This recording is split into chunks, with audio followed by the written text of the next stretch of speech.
forming Christ in the believer. TV Grace International presents the ineffable words of God, the gospel of grace, on the lips of the man, Christ Jesus. Abba Father. Pinagpala ng lahat ng pagpapala ayon sa sinasabi ng Galatia 3:9 na ang mga nasa pananampalataya. Sinasabi ko, kung ikaw ay may pananampalataya, ikaw ay pinagpala. Ngayon, kung wala kang pananampalataya, bakit ka tatawaging pinagpala? Mas mabuting sabihin sa iyo, pagpalain ka ng Diyos ayon sa lahat ng iba't ibang anyo ng pagbati. Gayunpaman, patuloy nating inuulit ang parehong mga bagay, tayo ay pinagpala kasama ng mananampalatayang si Abraham. At natural na ang tipan pagkatapos mamatay ni Kristo ay nagsasabing, ang Espiritu na nananahan sa atin ngayon ay sumisigaw, Aba, Ama. Kung sasabihin nating Aleluya, ibig sabihin nito ay nasa 2,000 taon na ang nakalipas tayo. Isang pagbati sa inyong lahat sa minamahal, sa mahalagang minamahal ni Hesukristo, ang katawan na nabuo na kung saan nagtitipon ang mga agila. Doon nagtitipon ang lahat ng agila na mayroon ng ating ministeryo na siyang makapangyarihang takip ng mga anghel. Nais kong ibahagi sa inyo sa pagkakataong ito. Ilang buwan na ang nakalipas, pinag-usapan natin ang tungkol sa pag-aayos ng mga kaisipan. Ano ang ibig kong sabihin? Ang mga kaisipan, kung ano ang nasa iyong isipan, kailangang ayusin, ilagay ito sa linya ng isipan ni Kristo. Kaya ang isang tao, isang mananampalataya na may maayos na kaisipan ay nagdudulot ng malaking pagkakaiba. Dahil ano ang mga benepisyo ng isang mananampalataya na may maayos na kaisipan? Ang talatang ginamit namin ay isang kaisipan mula sa matalinong si Solomon, Kawikaan 20:18 na nagsasabing ang mga kaisipan ay naiaayos sa pamamagitan ng payo. Siyempre dito ang payo ay hindi ang payo ng isang matalino tulad ni Solomon na may limitadong karunungan. Pinag-uusapan natin ang payo na nag-aayos ng mga kaisipan ayon sa isipan ni Kristo na ipinahayag sa Ebanghelyo ng hindi pagtutuli. Kaya't nakakita ako ng mga kamangha-manghang epekto, halimbawa, kapag maayos ang aking mga kaisipan. At panatilihing organisado ang mga kaisipan, masasabi nating ito ang templo dahil naglilingkod tayo sa Diyos gamit ang ating isipan. Kaya't kailangang panatilihing malinis ang templo ay dapat na maayos. Kaya't doon ay may kagalingan. Napansin ko ito sa aking pisikal na katawan dahil kapag organisado ang iyong mga kaisipan, may autoridad ka sa iyong mga sinasabi dahil ang isang organisadong isipan ay laging nagpapahayag. Hindi mo nakakalimutan ang iyong sinasabi, palagi mo itong pinapanatili. Isang organisadong isipan, tingnan mo, ang isang organisadong isipan ay nagpapanatili sa mag-asawa na nasa ayos at mabuting kalagayan. Isang organisadong isipan, kapag nagpapahayag ng kagalingan tulad ng nabanggit ko kanina, ang katawan ay tumutugon sa kabanalan na iyon dahil ikaw ay organisado. Ang sexualidad ay tumutugon din sa kabanalan na iyon. Lahat ng may kinalaman sa mga pangangailangan ng tao ay tumutugon kapag ang mga kaisipan ay organisado. Ngayon, kapag ang isang mananampalataya na maaaring may kaalaman dahil mayroon tayong mga taong may kaalaman na kilala ang kasunduan ng mabuti, ngunit nakikita mo silang laging nadarapa, nalululong sa bisyo, naninigarilyo, umiinom ng alak at hindi makaalis sa isang problema para pumasok sa iba. At sinasabi mo, aba, kilala ni ganito ang kasunduan at nandito na siya ng 10 taon, 15 taon o gaano man katagal at nakikita mo na hindi bumubuti ang kanilang buhay. Nangyayari ito dahil may kaguluhan sa templo. Natural, ang kaguluhan na ito ay nakikita lamang ng tapat ang nagsasabing, tingnan mo, ito ang nangyayari sa akin. Kaya't ang kasunduang ito ay hindi gumagana sa akin tulad ng dapat nitong gawin. Kung may katapatan. At pagkatapos ay itatama mo ang iyong sarili dahil tandaan mo na, sinasabi ko, ang problema at ito mismo ay isang problema. Tingnan mo, kilalanin ito, kasunduan at hindi maayos ang mga kaisipan. Ginagawa kang mas masama kaysa sa isang hindi naniniwala. Alam mo kung bakit?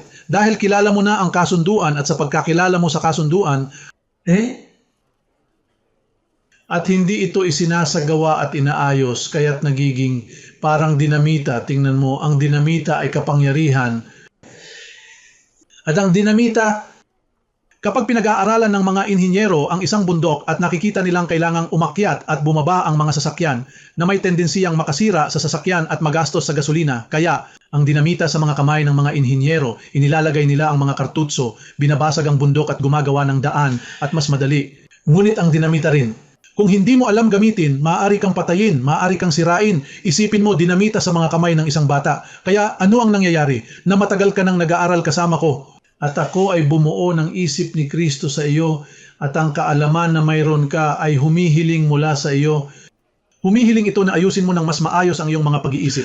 Dahil kapag hindi mo inayos ang mga pag-iisip, binibigyan mo ng puwang ang dyablo. Pansinin mo na tuwing binabanggit ni Pablo ang dyablo, tinutukoy niya ang mga taong magulo dahil alam mo na ang dyablo ay natalo na. Si Satanas ay natalo na, pero ano ang nangyayari? Kapag sinabi niya patayin ang makalupang nasa inyo, lahat ng karumihan, lahat ng paglapastangan. Oo, kapag may kaguluhan sa isip, nasisira ang kasunduan, mas masahol pa. Kaya't sinasabi ng Panginoon, mas mabuti pang hindi mo ako nakilala. Mas mabuti pang hindi mo ako nakilala dahil ang pagkakilala dito ay maghihingi sa iyo. Maghihingi sa iyo. Hindi mo ba nakikita na may mga anghel na nagmamasid sa iyo, na may kaalaman sa iyo na hindi mo na i-aaktibo ng tama? Kaya kung hindi mo i-activate yan, ang kaalamang yan, ito ay babalik sa iyo. Sa katunayan, sinasabi mo, hindi ko dapat nalaman ito dahil ngayon mas lalong lumala ang sitwasyon ko. Ang paglago sa biyaya ay naging kaaway ko. Oo. Tiyak na oo dahil hinihingi nito ang iyong responsibilidad. Hinihingi nito ang iyong responsibilidad, pinagpala. At gusto kong makipag-usap sa iyo, gusto kong tawagin ang iyong malinis na pag-unawa, huwag kang magpakasama. Tingnan mo, mula dito hindi ka makakatakas. Dinala ka na rito, patawarin mo ako. Kung makakabalik ka, ang gagawin ko ay kukunin ko ang iyong pasaporte at sasabihin ko, tingnan mo, wala ka na dito sa gobyernong ito. Ngunit dito hindi sinisira ang mga pasaporte. Malinaw ang iyong pagkamamamayan. Ito ay nasa langit.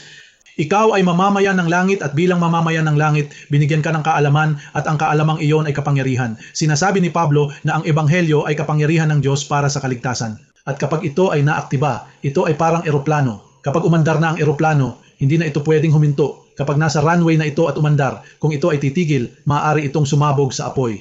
Kailangang sa pananampalataya ay paliparin ng piloto ang eroplano at maniwala na magiging maayos ang lahat dahil ito ay isang paglalakbay na walang balikan. Ganito ang kasunduang ito, pinagpala kung saan ikaw ay pinaliwanagan ng Diyos at kung ikaw ay pinaliwanagan, ito ay dahil ikaw ay pinili at kung ikaw ay pinili, kaya mo. Kung ikaw ay pinili, ikaw ay may responsibilidad. Kung ikaw ay isang pinili, ikaw ay may kapangyarihan upang ikumpisa lang salita. Iaktiba ang kasunduan, linisin ang templo, alisin ang alikabok dahil puno ng alikabok ang pagkukumpisal. Minsan lumilipas ang mga araw na hindi mo ikinukumpisal ang salita, ito ay nakamamatay sa kasunduang ito. Hindi mo pwedeng mabuhay ng ganito. Tingnan mo dun sa Filipos 4:8. Sinasabi sa makatuwid, lahat ng marangal, lahat ng dalisay, lahat ng may mabuting pangalan. Sinasabi kung may kabutihan, ito ang isipin. Alam mo ba kung bakit ganito ang sinasabi ni Apostol Pablo? Dahil ikaw ay tinawag na magkaroon ng isipan na may maayos na pag-iisip upang ang iyong pagpapahayag ay magkaroon ng kapangyarihan, upang ang iyong pagpapahayag ay maging malinaw.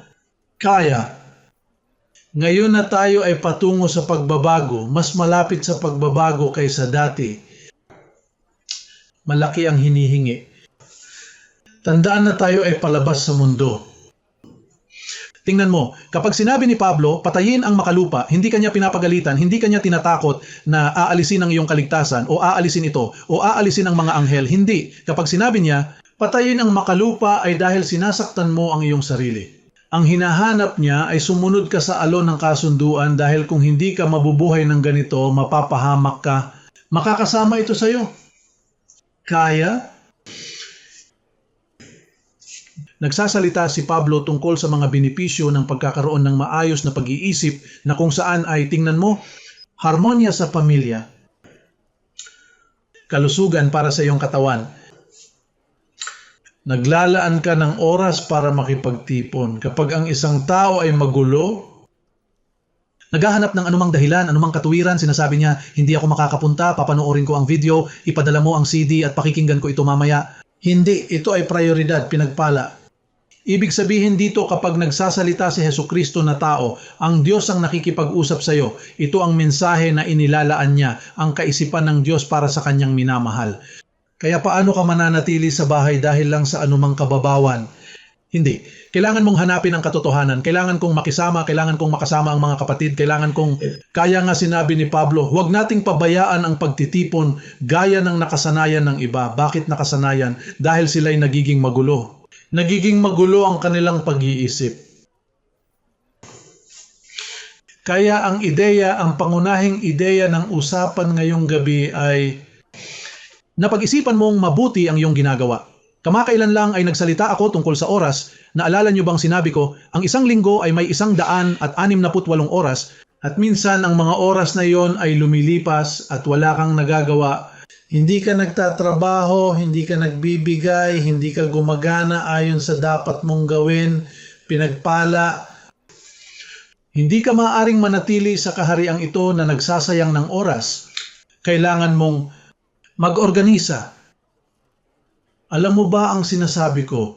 Kapag ang isipan ni Kristo ay gumagana, kapag inaayos mo ang mga kaisipan, sa ilalim ng lumang kasunduan, nabubuhay ka sa isang malupit na legalismo, nabubuhay ka sa isang bagay na hindi maaaring gumana, ngunit kapag inaayos mo ang mga kaisipan gamit ang ebanghelyo ng hindi pagtutuli, ikaw ay napaka-pribilehiyo na ito ay naipahayag sa iyo. At para sa iyong kapakanan pinagpala, dahil tingnan mo, mas magiging maayos ang takbo ng iyong mga anak, mas mahusay na gumagana ang kasaganaan, mas mahusay na gumagana ang kaayusan sa iyong buhay. Kahit na kapag maayos ang iyong mga kaisipan, mukhang mas bata ka pa o mukhang mas maganda ka.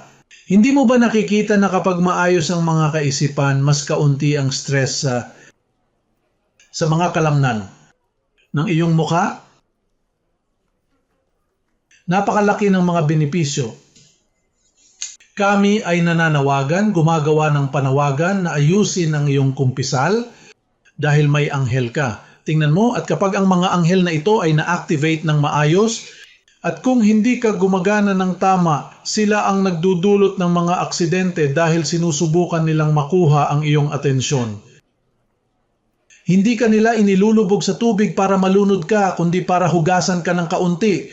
Gaya ng sinabi ng isang kaibigan ko sa Massachusetts, minsan inilulubog tayo ng Diyos sa magulong tubig, hindi para malunod tayo, kundi para lumangoy tayo, para maging aktibo ka, pinagpala. Napakaganda ng ministeryong ito para iwanan mo ito tulad ng ginagawa ng ilang tao na pinabayaan. At mag-ingat sa pagsasabing nakikilala mo ako sa laman. Hindi ito tungkol sa laman, pinagpala. Ito ang tawag. Ang tawag na ang mga napili ay hindi lumihis sa landas, pinagpala. Ito ang tawag na ang iyong bakuran ay malinis, hindi dapat magulo, at hindi ito tungkol sa pagtatapon ng basura sa bakuran ng iyong kapitbahay. Hindi ito ay iyong responsibilidad. Ayusin mo ang iyong tahanan. At lumakad ayon sa kung paano ito itinakda ng Diyos para sa iyo. Dahil pinili ka upang lumakad sa mga gawaing inihanda na noon pa man. At iyan ay isa pang bagay na kapag hindi maayos ang iyong mga pag-iisip, ang mga gawaing inihanda ay naantala ang lahat sa iyo. Alam mo ba kung ano ang sinasabi ko? Dahil pareho tayo ng espiritu, dahil ang espiritong iyon ay gumagana kay Hesukristo na tao at gumagana sa mga Diyos. Sa parehong paraan, ang belo ay may pananagutan tulad ng pananagutan ng ibang mga belo. Dito lahat tayo ay may belo dahil kung ikaw ay may laman, ikaw ay naglalakad sa isang belo. At ang belo ay may pananagutan dahil para bang binigyan ka ng negosyo para ikaw ang mag-asikaso at ikaw ang may pananagutan. At pagkatapos, ang may-ari. Kung ang may-ari ng negosyo ay dumating upang hingi ng iyong ulat, kailangan mong tiyakin na maayos ang lahat. Kaya't binigyan ka ng negosyo na siyang iyong pisikal na katawan, ito ang lupain kung saan ka inilagay. At kaya't kailangan mong mahusay na makipagnegosyo sa lupain na iyon, kailangan mong magbunga, mas maraming bunga at masaganang bunga ayon sa payo ng salita ng Panginoon. Sapagkat ito ay isang kaisipan na naglalayong makuha ang atensyon. Ang mga sermon, pasensya, hindi ito mga sermon, kundi mga payo ng disiplina. Dapat ay maikli, tulad ng kapag sinasabi mo sa iyong anak, tingnan mo, ayusin mo ito at subukan mong maging pinakamaikli hanggat maaari upang makuha ang kanyang atensyon. Pakinggan mo, itama mo ito. Kaya upang maghari sa buhay, upang magawa nating maghari sa buhay, kailangan nating ayusin ang ating mga kaisipan at panatilihing maayos ang ating templo. Kaya idinedeklara ko kayong naghahari sa buhay. Idinedeklara ko kayong may maayos na pag-iisip, pinagpala, at alam ninyo kung ano ang ibig kong sabihin. Alam mo kung ano ang sinasabi ko dahil kilala mo ang kasunduan. Alam mo kung paano ka namumuhay dahil alam mong malinaw na nangungusap ang Espiritu sa atin. Hindi ito tama, kailangan mong ayusin ito, hindi ka pwedeng magpatuloy ng ganito, ayusin mo ito, itama mo ito, at lumakad ng maayos. Kaya idinedeklara kitang naghahari sa buhay, idinedeklara kitang nasa kalusugan, at sinasabi kong idinedeklara kitang nasa kalusugan, pero alam mong dito, hindi ito gumagana ng ganito. Hindi kita pwedeng ipanalangin. Dito, bawat isa ay may sariling pasanin. Maari kitang ideklara na nasa kalusugan at maaaring walang mangyari dahil hanggat hindi mo ito inaaktiba sa iyong isipan, walang mangyayari sa iyo. Walang mistisismo dito, walang mahikang formula dito. Bawat isa ay magdadala ng kanyang sariling pasanin. Dito, hindi ko maipapanalangin si nanay, si tatay o ang iba pa. Kung ikaw ay may parehong espiritu na mayroon ako, kung gayon ang espiritu na iyon ay hihilingin sa iyo na magsagawa ng pagtatapat, pag-aayos ng mga kaisipan, paglilinis ng iyong templo, at ganito gumagana ang kasunduang ito. Ang kasunduang ito ay napakaganda, ito ang perlas na may malaking halaga. Idinideklara kitang naghahari sa buhay at idinideklara kong sa lahat ng bagay ay mas magiging maayos ka patungo sa pagbabago.